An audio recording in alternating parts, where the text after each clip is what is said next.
अस्सलाम वालेकुम। क्या हाल चाल? उम्मीद करते हैं कि आप खैरियत से होंगे। हमारी दुआ है कि आप हमेशा खुश रहें, हंसते और मुस्कुराते रहें और इसी तरह में अपना प्यार दिखाते रहें। बिल्कुल जी। मेरा नाम मुअज्जम अली, मैं हूं तारिक महमूद, मैं मोहम्मद यूसुफ। तो आज हम जिस वीडियो पर रिएक्ट करने जा रहे हैं, वीडियो का टाइटल है FATF में जाने का सबूत खुद लेकर आया पाकिस्तान। क्या बात है जी। तो पाकिस्तान ने कौन सा सबूत लेकर आ गया भाई साहब? आलोक भाई की वीडियो डिफेंस डिटेक्टिव की, तो काफी इंफॉर्मेटिव वीडियो बनाते हैं। इनके चैनल को जरूर विजिट करें और जो चैनल पर नए हैं चैनल को सब्सक्राइब करें। वीडियो देखते हैं और अपना रिव्यू पर देंगे। कौन करते हैं? 3, 2, 1 वीडियो स्टार्ट।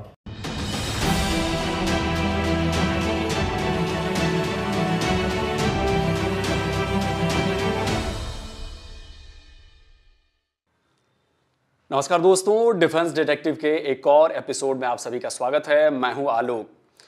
तो दोस्तों, पाकिस्तान ने एक बार फिर साबित कर दिया है कि क्यों उसे हम कहते हैं कि वो विजनलेस है, उसको चीजें समझ में नहीं आती हैं, वो कुछ भी कर देते हैं। तो इसका एक जीता जागता उदाहरण जो है वो एक बार फिर सबके सामने आ गया है। और पाकिस्तान में ये जो कुछ भी हुआ है, जो कुछ भी मैं आपको दिखाने वाला हूं, जो कुछ भी मैं आपको बताने वाला हूं, जो कुछ भी आपको सुनाने वाला हूं, उसका असर बहुत बड़ा होने वाला है पाकिस्तान के ऊपर, पाकिस्तान के खिलाफ। एक बार फिर हो सकता है कि पाकिस्तान को FATF की ग्रे लिस्ट में जाना पड़े। ये जो कुछ भी मैं आपको बताने जा रहा हूं, ये बड़ी वजह बन सकती है पाकिस्तान के एक बार फिर से FATF की ग्रे लिस्ट में जाने की। तो दोस्तों, पाकिस्तान में कुछ हुआ ऐसा है कि उसने बहुत कुछ किया है, उसके बहुत सारे आयाम हैं। तो खबर यह है कि हम ये सब जानते हैं कि पाकिस्तान में आतंकवादी संगठन भी हैं, आतंकवादी भी हैं, भारत के दुश्मन भी हैं, कई सारे लोग हैं। तो इन्हीं में भारत का एक बहुत बड़ा दुश्मन है। वो दुश्मन अपने बिल से निकलकर बाहर आया है, पाकिस्तान की सड़कों पर घूमता दिखा है और उसने एक बार फिर से भारत को धमकी दी है बर्बाद करने की पूरी तरह से। वो पहले भी धमकियां देता रहा है और उसकी कमर जो है वो जम्मू कश्मीर में हमारे सेना के जवानों ने तोड़ रखी है। तो बुरी तरह बौखलाया हुआ है और बौखला कर उसने बहुत बड़ा एक बार फिर से बयान दिया। तो पहले आप वो बयान सुनिए, फिर इसके पीछे की पूरी कहानी मैं सुनाता हूं, पूरी लंबी दास्तान बताता हूं कि हुआ क्या है और क्यों इस सबसे बड़े आतंकवादी को, भारत के सबसे बड़े दुश्मनों में से एक को, अपने बिल से बाहर आना पड़ा है पाकिस्तान में, वो भी कैमरे पर दिखाया। सुनिए। उनके आखिरी कतरे तक, भारत की बर्बादी तक हमारा जिहाद फी सबीलिल्लाह हर कीमत पर जारी रहे। तो दोस्तों, ये है सैयद सलाउद्दीन। सैयद सलाउद्दीन, जिसका नाम हम सब जानते हैं कि वो जो आतंकवादी संगठन है हिजबुल मुजाहिदीन, उसका चीफ है। आप समझते चलिए। अब सैयद सलाउद्दीन के नाम को परिचय की जरूरत नहीं, लेकिन फिर भी मैं थोड़ा बहुत परिचय दे देता हूं। और ये जो यूनाइटेड जिहाद काउंसिल है, जो कि पाकिस्तानी बेस्ड टेररिस्ट ऑर्गेनाइजेशन है, जो ISI द्वारा स्पॉन्सर्ड है, जो भारत के खिलाफ जम्मू कश्मीर में काम करती है, ये उसका भी हेड है। अब देखिए, इसका जो वीडियो सामने आया है, अब इसकी बहुत सारी बातें मैं नहीं सुनवाऊंगा आपको, ठीक नहीं लगता सुनवाना। चैनल पर सैंक्शन आ जाएंगे और कई चीजें सेंसर हो जाएंगी, करनी पड़ेंगी। अब इसके आसपास जो लोग हैं, जो ये सुरक्षा घेरा जो इसका है, इसको ध्यान से देखिए। ये पाकिस्तानी सिक्योरिटी एजेंसी का घेरा है। ये जो बंदे दिख रहे हैं आपको, इसको सेफ्टी के लिए खड़े हुए, इसके बॉडीगार्ड बनकर, ये पाकिस्तानी सरकार द्वारा डिप्यूट किए गए सुरक्षा बल हैं। मैं ये तस्वीर में आपको इसलिए बता रहा हूं क्योंकि बहुत बड़ा सबूत है FATF के लिए कि भाई देखिए, पाकिस्तानी सरकार के संरक्षण में आतंकवादी खुलेआम घूमते फिरते हैं, भारत के खिलाफ बयान देते हैं, भारत को बर्बाद करने की धमकी देते हैं। आप समझ रहे हैं कितना बड़ा सबूत हाथ लगा है पाकिस्तान से ही इंडिया को। और जाहिर सी बात है, इंडिया इस सबूत को जाने नहीं देगा। इंडिया इसे लेकर FATF में जाएगा, इंडिया इसे लेकर UN सिक्योरिटी काउंसिल में जाएगा, क्योंकि सैयद सलाउद्दीन काफी दिनों से नजर नहीं आया था, इसको छुपाया जा रहा था, लेकिन अब यह सामने आया। और सामने भी आया तो क्या, उसने भारत के खिलाफ जहर उगला है और यही जहर भारत के काम आने वाला है। पाकिस्तान के ऊपर शिकंजा और ज्यादा कसने के लिए, पाकिस्तान को और ज्यादा आइसोलेट करने के लिए। जो हमारी NIA है, नेशनल इन्वेस्टिगेशन एजेंसी, उसने इसे मोस्ट वांटेड की लिस्ट में रखा हुआ है। यही नहीं, दिल्ली में इसके ऊपर एक केस भी चल रहा है। ईडी ने अलग इसके ऊपर जो इन्फोर्समेंट डायरेक्टरेट है उसने अलग केस कर रखा है। एनआईए की कोर्ट ने भी इस पर कई सारे चार्जेस फ्रेम कर चुका है। और इसके अलावा यूएस डिपार्टमेंट ऑफ स्टेट की तरफ से इसे स्पेशली डेजिग्नेटेड ग्लोबल टेररिस्ट घोषित किया जा चुका है। ये आप कड़ियां जोड़िए, ये जो मैं बता रहा हूं वो क्यों बता रहा हूं और इसका असर क्या है। इंडिया को एक बहुत बड़ी जीत मिलेगी फिर से पाकिस्तान के खिलाफ। पाकिस्तान एक बार फिर से एफएटीएफ की ग्रे लिस्ट में जाएगा। इसके पीछे का गेम प्लान समझना पड़ेगा और एक बहुत बड़ा गेम प्लान किया गया है। अब देखिए, इसमें इंडिया तो डायरेक्टली आया नहीं, लेकिन जिस तरह से पूरा घटनाक्रम हुआ है इसमें साफ लग रहा है कि बिल से निकाला गया है इसको। अब देखिए क्या हुआ है। अभी हाल ही में हिजबुल का कमांडर है जो पाकिस्तान में, बशीर अहमद पीर, वो मारा गया और पाकिस्तान में मारा गया। रावलपिंडी में वो एक दुकान पर खड़ा था तो पाकिस्तानी खबरों के मुताबिक 2 बाइक सवार आए, ठोका, निकल गए। ये रहने वाला जम्मू कश्मीर का था, बड़ापोरा अलोसू विलेज इन कुपवाड़ा डिस्ट्रिक्ट। और यहां से वो चला गया वहां पर। सैयद सलाउद्दीन का ये बहुत बड़ा करीबी बंदा था और इंडियन मुजाहिदीन में ये बहुत टॉप का कमांडर था, मतलब इसके रैंक बहुत ज्यादा ऊपर थी। करीब 20 साल से इसने पाकिस्तान में अपना बेस बना रखा था और वहीं से चीजों को ये ऑपरेट करता था। नए रंगरूटों को भर्ती करना, उन्हें घुसपैठ कराना, एलओसी के पार भेजना, ये सारी चीजें ये करता था। तो हुआ ये कि रावलपिंडी में वो बाहर एक दुकान पर खड़ा था, दुकान के बाहर, और 2 बंदे आए बाइक पर और पॉइंट, मतलब बिल्कुल करीब से ब्लैंक रेंज में उसको मारा और निकल गए। और इसके खिलाफ इंडिया में जो है वो यूएपीए की धारा के तहत भी, अंडर अनलॉफुल एक्टिविटीज के धारा के तहत भी इस पर केंद्र सरकार द्वारा केस चलाया जा रहा है। और उसके पास से पाकिस्तानी एक नेशनल कार्ड भी था जिसके बारे में जारी किया गया था।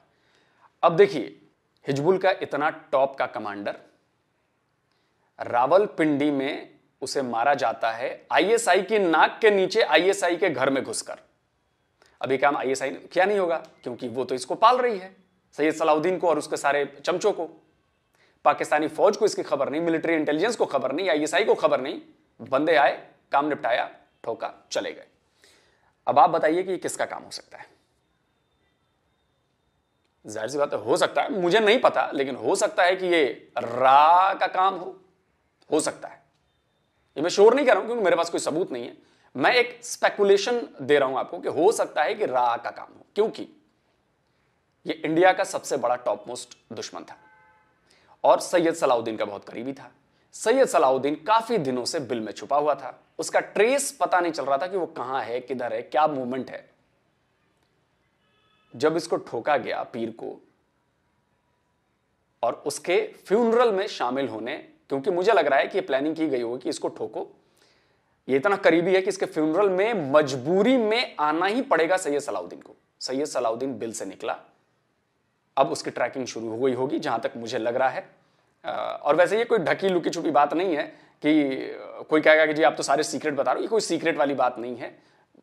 समझना भी है, जानना भी है, ये काम ही इसलिए किया गया है कि सबको पता चले। अब बिल से बाहर आ गया तो क्या अगला नंबर सैयद सलाउद्दीन का है? मुझे नहीं पता, हो सकता है सैयद सलाउद्दीन का नंबर हो, लेकिन काम तो जी वही हुआ है जो इंडिया चाह रहा था, ठीक वैसा ही काम हुआ है। अब जाहिर सी बात है कि बहुत सारे पाकिस्तान में ऐसे लोग हैं जो इन लोगों को नापसंद करते हैं, जो इनके खिलाफ काम करते हैं। टीटीपी वाले भी हो सकते हैं। अब आप कहेंगे कि जी फिर तो ये बात साबित हो जाती है कि फंडिंग हुई। देखिए, इसका कोई सबूत नहीं है, मेरी स्पेकुलेशन है, क्योंकि वो इंडिया का सबसे बड़ा दुश्मन था और वो मारा गया, और इंडिया का जो उससे भी बड़ा दुश्मन था, जो इनका मास्टरमाइंड था, वो सामने से आया बाहर। तो हो सकता है कि ये काम किया ही इसलिए गया हो कि इसको बाहर निकाला जाए। और इसकी वजह से ये सबूत इंडिया को मिला है ऑन कैमरा, ऑन रिकॉर्ड, कि देखिए आतंकवादी अभी भी पाकिस्तान में खुलेआम घूम रहे हैं, जो डेजिग्नेटेड आतंकवादी हैं। एफएटीएफ में अब ये फाइल जाएगी। एफएटीएफ में इंडिया फिर से ये फाइल लेकर, ये वीडियो लेकर, ये फुटेज लेकर, इसके सबूत लेकर पहुंचेगा, और पहुंचना चाहिए भी। डिप्लोमेसी यही कहती है, पहुंचना चाहिए। तो एक बार फिर से पाकिस्तान अपनी ही बेवकूफी के चक्कर में FATF की लिस्ट में जाने वाला है। अब इसके पीछे फिर कहा जाएगा कि जी बैरून मुल्क की साजिश है, विदेशी ताकतों का हाथ है, इंडिया ने ये करवाया है, इंडिया हमें बढ़ने नहीं देना चाहता, इंडिया हमें साजिश के खिलाफ फंसाता है, फिर से उसने FATF में फंसा दिया है। भैया आप आतंकी पाल रहे हो, आप सामने लेकर आए हो, खुलेआम वो आ रहा है, आपके पाकिस्तानी सरकार के सुरक्षा बलों के सुरक्षा घेरे में आ रहा है वो। अच्छा, ये पाकिस्तानी सुरक्षा बलों के घेरे में ही नहीं होगा, इसके आसपास इसके अपने बंदे भी होंगे, इसके अपने सिक्योरिटी गार्ड्स भी होंगे जो कैमरे में दिखे नहीं होंगे, लेकिन बाकी तो दिख रहा है ना। तो ये इतना सबूत काफी है पाकिस्तान के खिलाफ शिकंजा कसने के लिए। और यकीन मानिए पाकिस्तान के बुरे दिन एक बार फिर से FATF को लेकर कह रहा हूं, फिर से शुरू होने वाले हैं, यकीन मानिए। क्योंकि आपको याद होगा आपको कि अभी हाल ही में पाकिस्तान के एक और बड़े आतंकी अब्दुल रहमान मक्की को UN में डेजिग्नेट कराया गया है एज ए ग्लोबल टेररिस्ट। तो ये वाली फाइल भी तो जाएगी वहां पर FATF में। उसके पहले साजिद मीर जो मुंबई हमलों में शामिल था, FATF से हटने के लिए दबाव में आकर पाकिस्तान जिसे कह रहा था कि हमारे यहां नहीं है, जो FBI की मोस्ट वांटेड लिस्ट में भी था। सोचिए, FBI भी उसे तलाश कर रही थी, उसे भी गिरफ्तार किया, LAT का था बंदा। तो ये सारी कड़ियों को आप जोड़िए, और क्या आप इन कड़ियों को जब एनालाइज करेंगे, एनालिसिस इसकी करेंगे, तो क्या आपको लगता नहीं है कि FATF में जाने का दरवाजा पाकिस्तान के लिए एक बार फिर से खुल चुका है। अब जाएगा नहीं जाएगा वो तो आगे आने वाली बात है, लेकिन जो सामने दिख रहा है उससे तो यही लग रहा है कि जी एक बार फिर से FATF में स्वागत है पाकिस्तान का उसके बिरादर मुल्क टर्की के साथ। तो उम्मीद करता हूं दोस्तों कि आपको ये वीडियो अच्छी लगी होगी, क्योंकि ये खबर बहुत अच्छी थी और हमारे लिए बहुत ज़रूरी खबर थी। इस खबर को बहुत दूर तक पहुंचाना पड़ेगा कि अगर किसी की नज़र नहीं गई है, इस पर एजेंसियों की हमारी नज़र नहीं गई है, तो इस वीडियो पर जाए और वो इसे लेकर आगे अपनी फाइल मजबूत करें और आगे फाइल बढ़ाएं। तो वीडियो को लाइक कीजिए, शेयर कीजिए, और डिफेंस डिटेक्टिव को जो लोग नए आए हैं वो सब्सक्राइब करिए, जिससे आपको मेरे द्वारा अपलोड किए गए हर वीडियो की जानकारी मिल जाए। तो जल्दी मिलता हूं एक और नए वीडियो के साथ। नमस्कार, जय हिंद।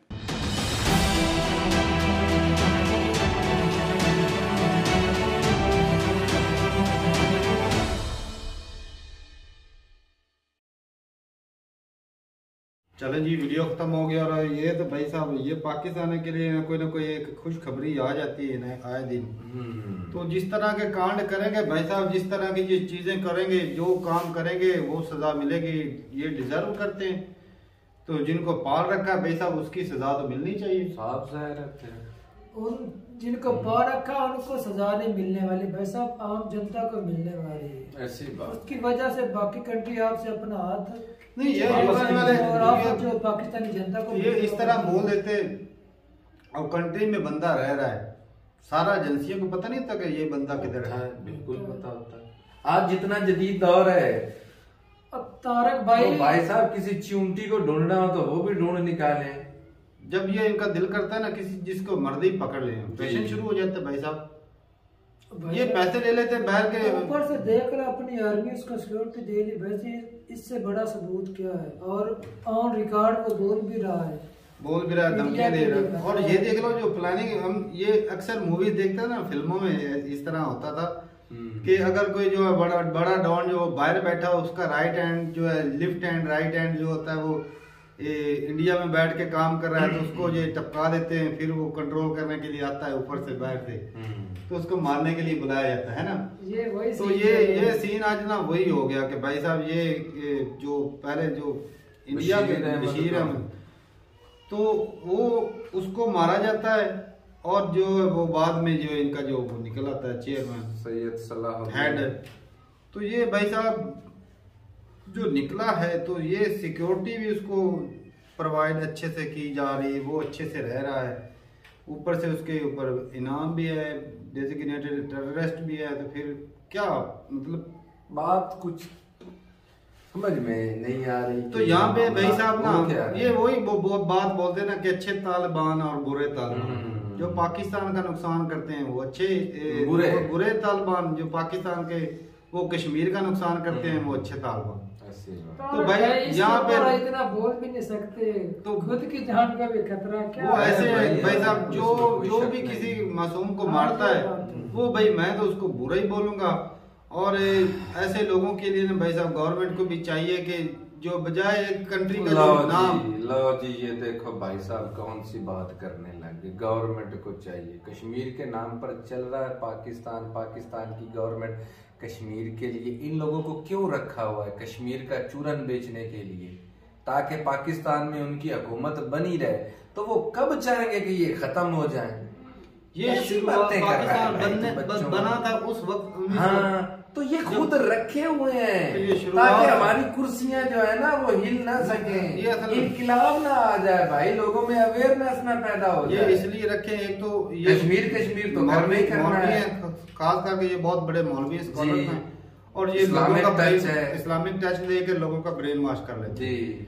तो ये एक और बात भी हो सकती तारक भाई, अमेरिका को सबूत वगैरह कुछ नहीं चाहिए, वो जिसको मर्जी चाहे ग्रे लिस्ट में रखे, जिसको मर्जी चाहे निकाले। बार जो उसको हाई कंट्री की जरूरत है, जब उसका मन करता है वो ऑपरेशन करके मरवाता नहीं। अफगानिस्तान में कितनी मरतबा ऑपरेशन करके मरवाया, पाकिस्तान में ऑपरेशन करके पाकिस्तान भी अमेरिका को चाहिए। तो इसीलिए तो भाई, लेकिन वो पूरा रखता नहीं साहब। अभी पाकिस्तान को कुछ नहीं बोलेगा, इमरान खान की हुकूमत आई तो फिर जो है रेल लिस्ट में जा सकता है। तो ये हालात जो है भाई साहब ऐसे हैं कि पाकिस्तान जो है ना वो अपने हाथों, अपने वो कहते हैं पैरों पे कलाड़ी खुद अपने हाथों। एक ऐसा बंदा जो डेजिग्नेटेड है टेररिस्ट, तो उसको फिर खुलेआम छोड़ना, मीडिया के सामने तस्वीरें बनाई जा रही हैं, माइक के ऊपर वो भाषण दे रहा है।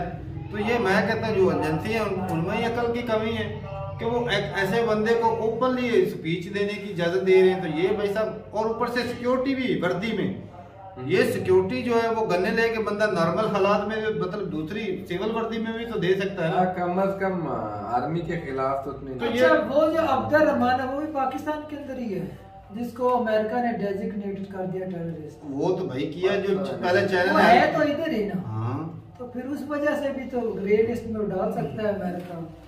वो उसका मर्जी होती है भाई, जब चाहे डाले जब चाहे निकाल ले। भाई साहब इन बड़े बड़े डॉनों की जरूरत है अमेरिका को, वो जिसको मर्जी चाहे जिस एरिया में मर्जी रखे, ये उसकी अपनी मोनोपोली है। तो भाई साहब मर्जी सबूत आप दे दे, चलो अमेरिका को इसमें को भी खतरा ना बीच में ऐसे ही घसीट रहा है। गलती तो भाई साहब पाकिस्तान के मैं गिनूंगा, जो डॉलर के लिए एक तो अपने कंट्री की इज्जत जो है वो बिल्कुल ही इज्जत आबरू मट्टी में मिल गई भाई साहब। दहशतगर्द को बंदा किस नजर से देखता है? दुश्मन ही है, इंसानियत का दुश्मन। ये भी तो देखना बनाने वाला कौन है? हमारी मजबूरी से फायदा किसने उठाया? अमेरिका ने। अच्छा मैं तेरे को बोलूं उसको मार दे तू मेरी बात। अच्छा मैं भाई साहब लालच है बिल्कुल। तो अमेरिका भाई अपनी गलती मान, मैं जब तुझे बोलता हूँ गलती मान रहा हूँ, नहीं मान रहा ना, तू बोल रहा है अमेरिका ने बनाया भाई, पैसे दिए उसने तो भाई अपना बने खुद भाई, लालच है अब भी ले रहा है और आने वाले वक्तों में इससे फायदा उठाता रहेगा। अपनी गलती है, उसको ज्यादा मानना भाई साहब हमारी गलती है। अमेरिका तुझे मैं पैसे देता हूँ किसी को मार तो मारेगा भाई, मान तो रहा हूँ और क्या करूँ? नहीं मार रहा था तू, क्यों क्या कैसे नहीं मान? हमारी अपनी गलती है, डॉलर के लालच में सारा कुछ करते रहे और वो अपने ही जेबे बढ़ते रहे। अवाम का देख लो, इस्लाम का नाम बदनाम करने वाला पाकिस्तान है। पूरी दुनिया में हम पासपोर्ट की वैल्यू नहीं, बाहर के कंट्री में जाते हमारी इज्जत क्या होती है? वो सारे हमारे लीडरों के कपड़े उतार लेते हैं, वीजे नहीं देते भाई साहब। ये हालत है आपकी। हाँ तो ये हालत भाई साहब हमने खुद की है, लालच ने की है। डॉलर के लालच में शॉर्टकट, हमेशा से शॉर्टकट रास्ता कि काम नहीं करना, हराम की खाने की लत लग गई। हराम खाना है भाई, इस्लाम में हराम खाना मना है, लेकिन पाकिस्तान को हराम बड़ा लगता है और इनकी गर्दनें देख रहे हैं ऐसे बड़ी होती नहीं। अब तो कम हो गई है भाई, देख कैमरे में दिखा रहा नहीं, कम नहीं, अभी हराम खाना में कम कर दिया। वैसे इस पे आ गया वही ना भाई साहब, ये हराम खा के इतने पहले मैं इनका छीन लेता था भाई, इनकी कमाई ये जो लोग कमाते थे इनसे छीन लेता था, वही बात तो हराम हो जाती थी। इसका मर्जी छीनते थे लेकिन भाई साहब देखो, झूठ ये मारते, फ्रेब ये करते, धोखाधड़ी सारा कुछ ये कर रहे हैं। लोगों का हक मार रहे हैं, ऊपर से कहते हैं हम हलाल चीज करते हैं। भाई साहब इससे अच्छा कुत्ते का गोश्त खा लो, गधे का गोश्त खा लो, किसी अच्छा गरीब का नहीं खिला रहे लोगों को। हाँ वो तो जबरदस्ती खिला हराम की कमाई से बोलते हैं हमने हलाल चीजें खानी है। कमाई हराम। मैंने एक वीडियो देख रहा था, किसी बंदे ने ना बताया कि भाई आज मैं ना वो उसके पास 2 शॉपर थे। आज मैं आपको फर्क बताऊंगा कि हलाल गोश्त और हराम गोश्त में क्या फर्क है। उसने शॉपर खोला, पहले तो कह रहा है कि ये भाई साहब 2 शॉपर, मैं आपको हलाल हराम की ना वो डिफरेंस बताऊंगा कि हलाल गोश्त कौन सा है और हराम कौन सा है। तो उसने बोला भाई साहब बड़ी अच्छी बात की, दिल को छू गई कि भाई साहब पहले आप ये देखें कि आपकी जो कमाई को देखो, पैसे है ना वो हलाल की कमाई के हैं या हराम की। हाँ। अगर आपकी कमाई हलाल है तो फिर भाई गोश्त हलाल है, अगर आपके जो कमाए हुए पैसे हराम की कमाई के ना तो भाई हराम है। तो जो चीज हराम करार दी गई भाई साहब हराम ही है, चाहे वो कमाई हो चाहे वो गोश्त हो।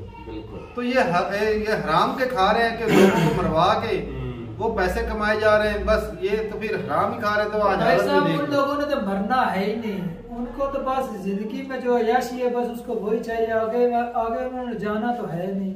तो भाई और जलील कौन हो रहा है? पाकिस्तानी अवाम ही हो रहा है। कल को पाकिस्तान के ऊपर अल्लाह ना करे पूरे हालात तो उन्होंने तो बाहर चले जाना है। सपोर्ट भी तो इसलिए करते हो, कश्मीर पे नारे पे वोट कौन देता है? आज देख लो कश्मीर के जुल्म हो रहा है, ये हो रहा है, वो अपने लोगों पे जुल्म हो रहा है, वो दिखता नहीं। मैं तो नहीं भी कर रहा। चलो ठीक है भाई साहब, अपनी राय जरूर बताइए कमेंट सेक्शन में। और मेरे ख्याल में ये ना ग्रे लिस्ट में जा भी सकता है और नहीं भी जाएगा, क्योंकि अमेरिका हमारा यार है भी। जब यार नहीं रहेगा तब वो करेगा। लेकिन ये भी है कि इंडिया की इसको ज्यादा जरूरत है, पाकिस्तान की कम जरूरत है, इसलिए वो कर भी सकता है। इसे कहते हैं डिप्लोमेसी। समझ रहा हूँ से ज्यादा हमारी जरूरत है। उभर रहा है, उभरता सितारा है, उसको नीचा दिखाने। अमेरिका जो हालत है पाकिस्तान की, अमेरिका ऐसे पैसे दे सकता है, ऐसे वो 40-45 बिलियन यूक्रेन को दे सकता है, हमें नहीं दे सकता। इसलिए बोले किस लिए नहीं दे रहा? यूरोप से दिलवाएगा, इधर से दिलवाएगा, वो इसलिए क्योंकि भाई साहब इंडिया पूछता है 400 बिलियन 450 मिलियन दिए थे ना। हाँ। इंडिया ने पूछा, उधर प्रोटेस्ट हुए थे, क्यों दे रहा है इंडिया को पैसे अमेरिका? इंडिया दिखाता है ना आके इंडिया को नहीं, पाकिस्तान जिस तरह वो इंडिया को दिखाता है। इंडिया बोल रहा था कि पाकिस्तान को पैसे क्यों दिए? उन्होंने बोला भाई F-16 की मेंटेनेंस के लिए दिए, लेकिन भाई साहब डायरेक्ट नहीं दे सकता ऐसे। IMF से लेंगे, वो तो साफ जा रहा है, IMF तो सबको देता है, गरीबों को पैसे देता है, वो अलग बात। लेकिन डायरेक्ट अमेरिका भी हेल्प नहीं कर सकता। तो ठीक है भाई, अपनी रात जरूर बताइए कमेंट सेक्शन में। मिलते नहीं मेरे साथ, तब तक ले इजाजत दे। अल्लाह हाफिज़।